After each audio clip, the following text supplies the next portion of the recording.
শ্রাবণীর সাথে সবাইকে স্বাগত জানিয়ে আজকের রেসিপি রুই মাছের ঝোল। রুই মাছের ঝোল কিভাবে করেছি সেটাই দেখাবো।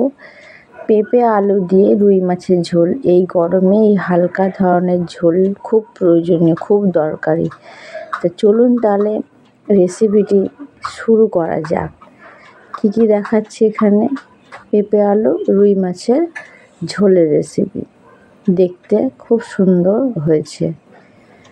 তো এখানে আমি 7 পিস রুই মাছ নিয়েছি, নুন হলুদ মেখে উপরে ছড়িয়েছি।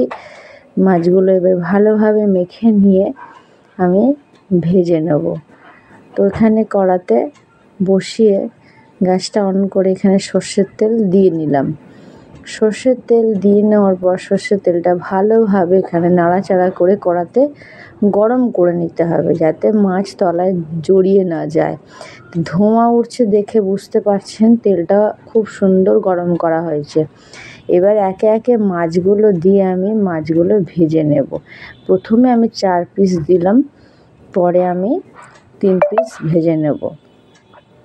মাছগুলো একটু কড়া করেই ভাজবো, এপিট ওপিট একটু উল্টে পাল্টিয়ে দেবো হালকা হাতে, যাতে ভেঙে না যায়।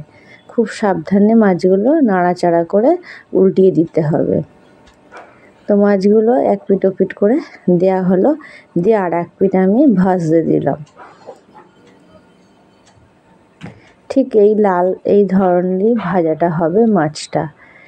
তো মাছটা আবার একটু চেষ্টা করবো উল্টে দেওয়ার জন্য, দিয়ে ওই পিঠটাও একটু ভালো করে কড়া করে ভাজবো। কড়া করে না ভাজলে ভালো লাগবে না খেতে। এইভাবে করতে হবে রেসিপিটি, একদম হালকা হাতে রেসিপিটা বানিয়ে নিতে হবে। আর এই যা প্রচণ্ড গরম পড়েছে, হালকাভাবে খাওয়াই খুব ভালো।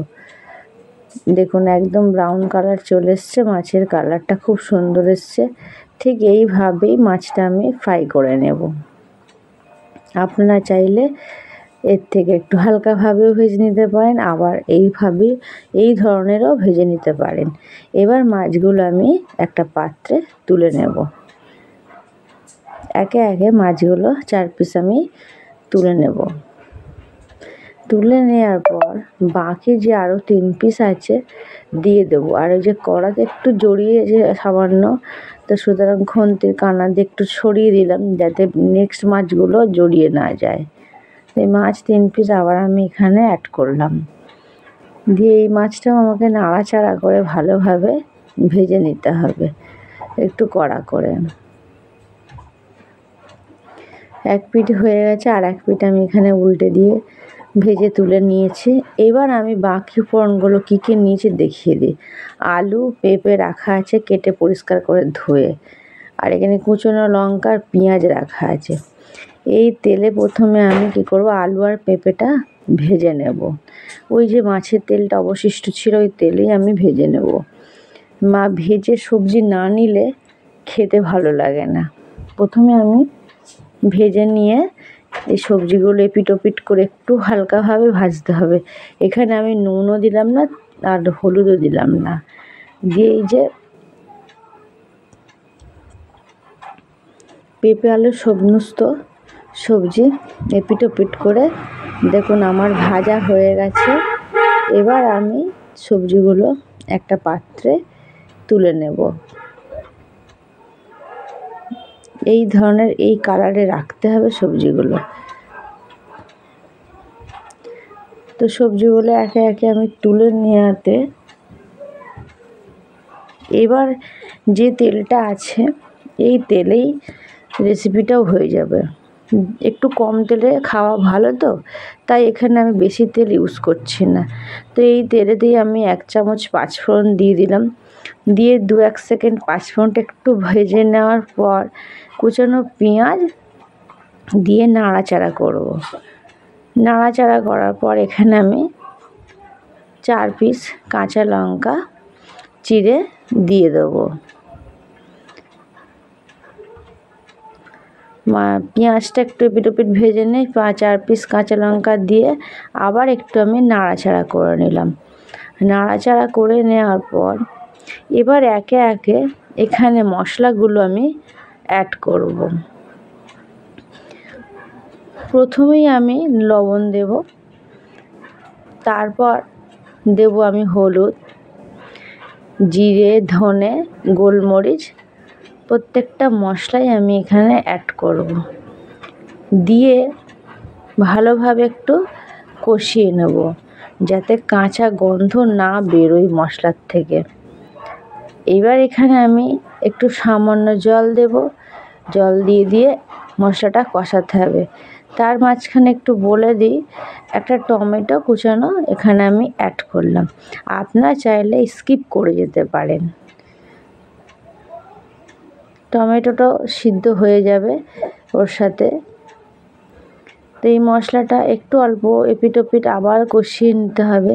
আবার যদি জলের এখানে প্রয়োজন পড়ে তাহলে আমি এখানে আবার একটু জল দিয়ে মশলাটা কষিয়ে নেব, কারণ যাতে পুড়ে না যায়।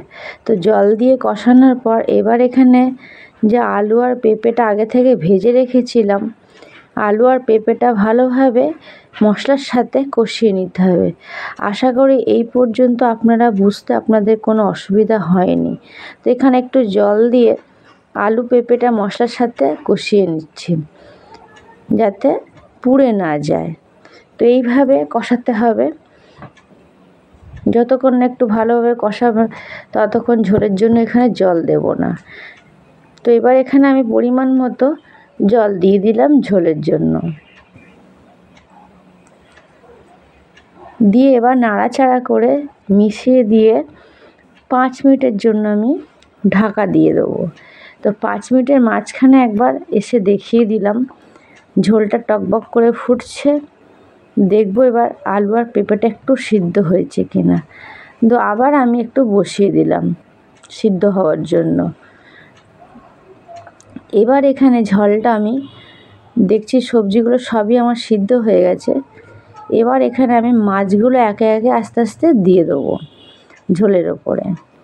তো মাছগুলো দেওয়াতে একটু নাড়াচাড়া করে ঝোলের সাথে একটু মিশিয়ে দিয়ে এবার এখানে আমি আবার 2 মিনিটের জন্য ঢাকা দিয়ে দিলাম।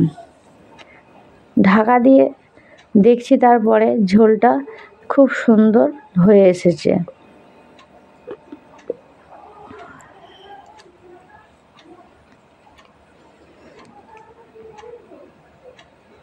ভিডিওটি ভালো লেগে থাকলে অবশ্যই সাবস্ক্রাইব করার অনুরোধ রইল।